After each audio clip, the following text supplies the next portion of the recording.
And you will take the time to set that belief in motion through the law.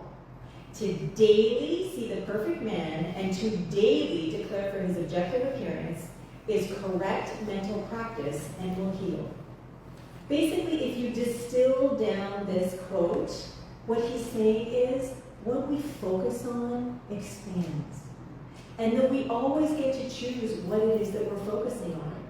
And so if we're focusing by not being aware and just kind of going with the flow on my road and all the memories and things that have happened in the past, then we don't necessarily know what it is that we are focusing on until we sort of have our life experience. And then we get to look around and go, hey, wait a minute, how did I get here? This isn't exactly what I want to be doing, so I need to change what I'm focusing on. So the more we focus on intentionally, the more we ground ourselves in whatever it is that we want to experience from this moment forward, then the more we're going to actually experience what it is that we are consciously intending to experience. Now, we do need to remember that no matter how much we're using our conscious mind to say, to do, to sort of, create a life experience, that there are all of these beliefs and all of these thoughts and these stories that are hanging out in the sea of subjectivity, in the subjective mind. And if there is something in there that we are grounded in and we're not even aware of it, then that belief is going to be driving the proverbial bus of life experience until we use our conscious mind to shift from holding on to that belief and then holding on to or expanding another belief with our focus. So this month is about spiritual practice. And the reason that I want to lean into spiritual practice is because we can spend so much of our time, of our day, of our life, of not being aware, of just going through the motions and then wondering, how did I get here? And so for someone like me who experienced this incredible, amazing joy when I first walked in, or not when I first, the second time I walked into the Center for Spiritual Living in Toronto one Sunday when my husband Glenn said, hey, you know what I want to do? I want to go to the Center for Spiritual Living. And I'm like, okay, let's go. And I had been there before, a couple of years before, but even though there was a live band, there was a lot of music, everybody was super happy and it was full, it wasn't quite for me at that time. And then when we went that next time, as soon as we walked in the door, I'm like, oh, these are my people. Like, everybody was so genuinely happy to see us. And it's not that they weren't genuinely happy before, but I felt it. I felt it because I was ready. I was ready to feel it. I was ready to receive it. The happiness in them was seeing the happiness in me and vice versa. And then what I realized very quickly was that a lot of these people were my clients, my customers at the bakery that I had. And I'm like, oh, there's so-and-so and so-and-so and so-and-so and so-and-so. So not only do we have, a sweet tooth in common, but we also have consciousness in common and creating a better life experience for ourselves. And so it wasn't too long after that where I experienced the call to ministry. And I gotta tell you, if you've ever felt called, like pulled by your soul, sort of harpooned from the inside out and then just like dragged along where you just can't let go, you have to follow along with that call, you know what I mean. Like, you have to follow it. And so for me, because it was about a spiritual journey and spiritual awareness and evolution, for me first, it meant engaging in concrete, intentional spiritual practices. And so at the beginning, it was meditation. That was like the first one. And it was maybe for 5 minutes. And then it got a little longer and a little longer and a little longer. It was, eventually some Joe Dispenza meditations, or it was maybe some Louise Hay meditations. Maybe it was just some music that I played and then just sat there trying to clear my mind of thoughts, even though the thoughts kept coming. There's so many different ways to practice, even meditation, never mind all of these other spiritual practices that are available to us, that we can even think of as a spiritual practice that someone else might not. And so, when I was thinking about how am I going to do this, because we have 6 talks that are happening this month, so I thought I'll talk about 6 different spiritual practices. And so I thought, okay, what am I going to talk about? Because there's so many different kinds of practices that we could all engage in. And what we might engage in today may not be something that we want to do a year from now. What we were doing 10 years from now may not be relevant to where we are today. So the first thing I did was I went to Deepak Chopra's book, The Third Jesus, which is a book that I absolutely loved reading last year, which informed several of my talks when I first started as spiritual director here. Because I remember there was a list of 9 things in the book close to the beginning, and I thought that they were spiritual practices, but they were actually more states of being, like essential ways of being a spiritual individual. So it wasn't quite what I was looking for. And I Googled some stuff, and I thought, I can come up with 6 on my own. And so what happened was, I was at a workshop on Saturday morning that was called Embracing Ministry Together. And it was given by Reverend Dr. Martha Creek, who is a New Thought powerhouse. And what she did was she gave us 11 to 12 trends in churches that are happening right now that determine whether or not the church or the community is going to thrive. And it was so interesting. And one of the main things that she talked about was care. And so on Sunday, I talked about care because I thought, you know what? We could all care a little bit more about ourselves, about the people in our life, and about our world. So that was the first spiritual practice, was how am I caring for myself and for others in my world? What can I do to care more? What can I do to amplify? What can I do to ground myself in that care? And how can I fortify the spirit that I am, that is always expressing, by caring more intentionally? And so today, what I want to talk about is my absolute favorite thing that I learned about in my consciousness studies through Science of Mind, which is affirmative prayer. And so for those not familiar with affirmative prayer, or maybe like what's the difference between affirmative prayer and prayer, in New Thought, and I'll speak specifically about Science of Mind because that's the philosophy that I came up in, what we teach is that we pray as. We don't pray to someone or something else. We pray knowing that whatever it is that our intention, whatever it is that our ask is, whatever it is that our declaration is, that we have everything within us to make that a reality. Everything. And what is ours to do is to activate that further than what we are right now in this moment. And so spiritual mind treatment is what we call it in Science of Mind, but it is affirmative prayer where we're affirming what it is that we want, that we are fully capable of demonstrating.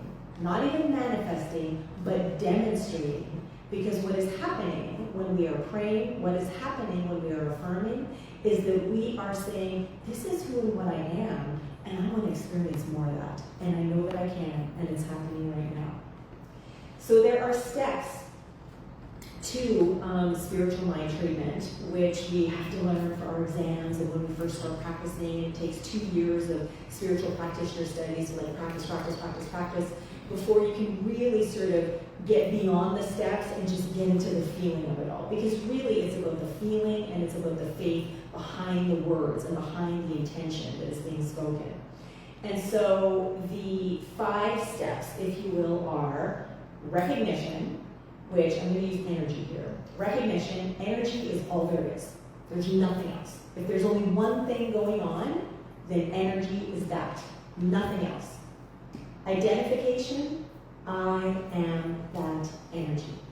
That energy that is pure creativity, that energy that is boundless, limitless imagination, that energy that is the vitality and the dynamism and the interconnectivity and the divine blueprint of everyone and everything that is, was, and ever will be. I am that.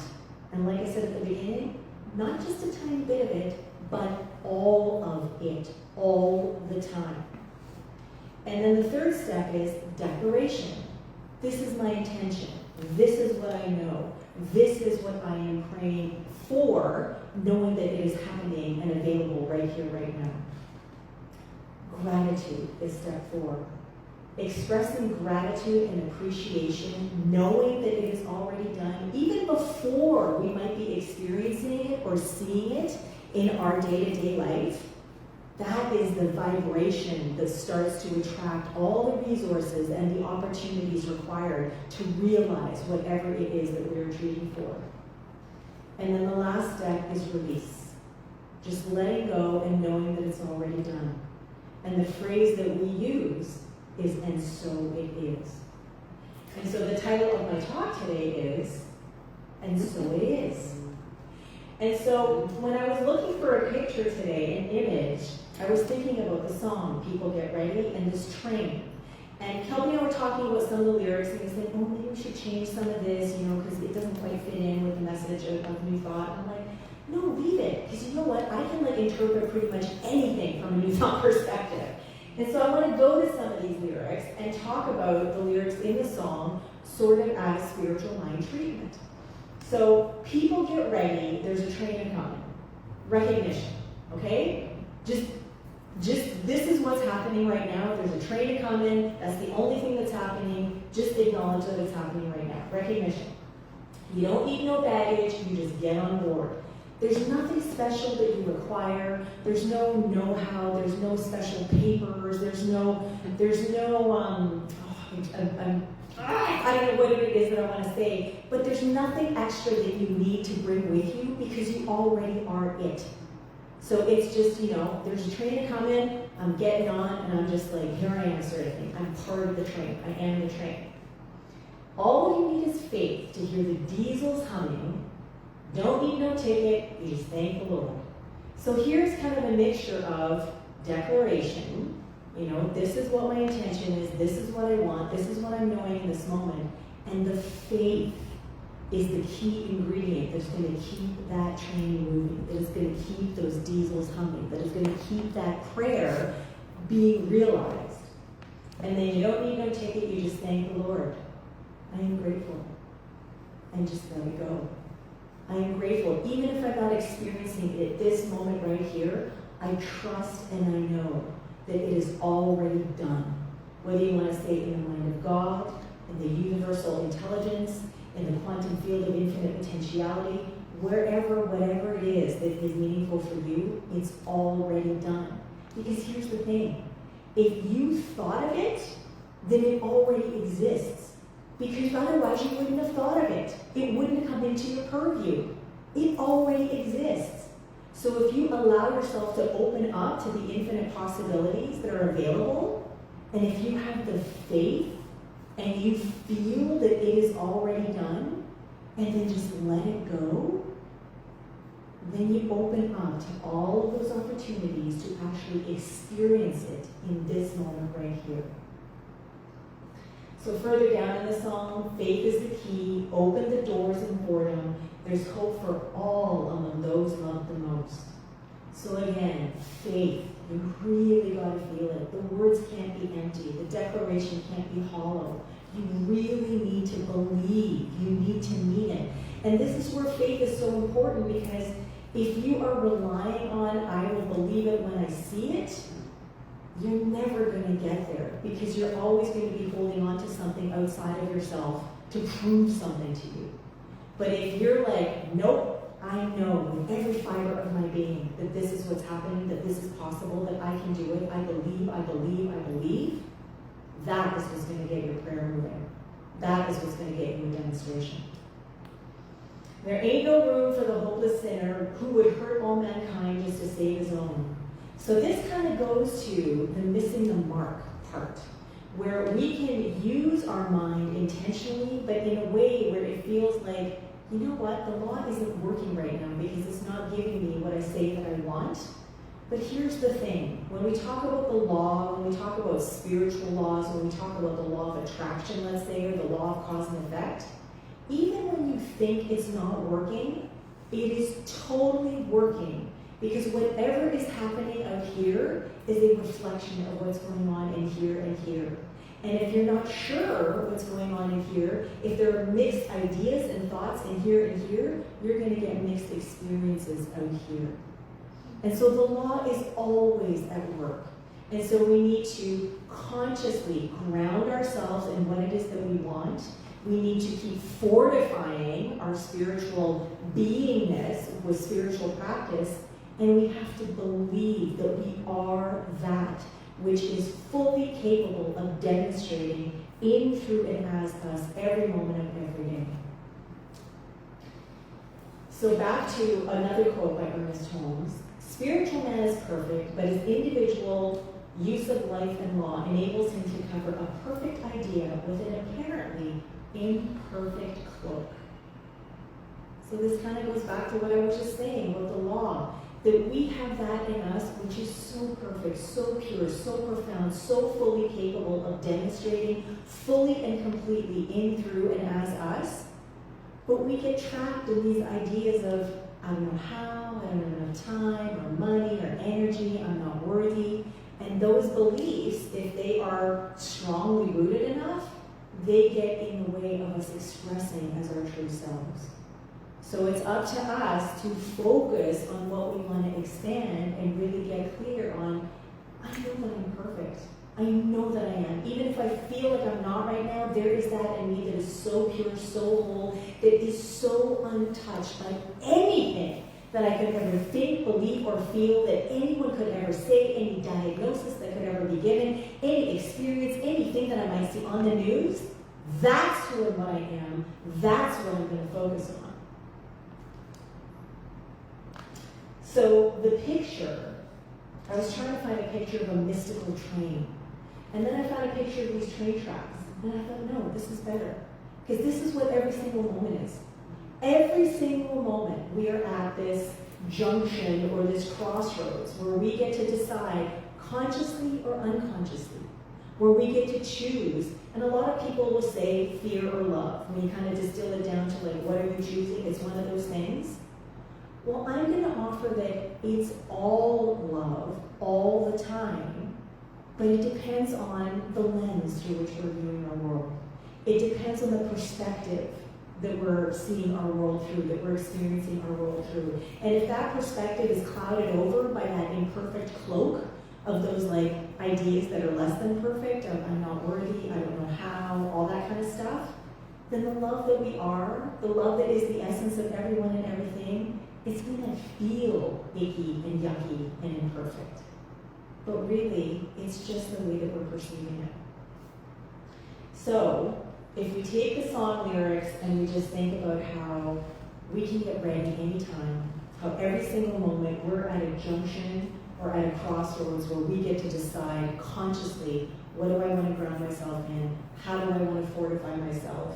Spiritual practice is essential so that we can get from, I don't know how, I'm confused, I feel like I'm wearing this imperfect cloak, to, I know exactly who and what I am. Even if it feels like this, I know exactly who and what I am. This is what I'm choosing to focus on.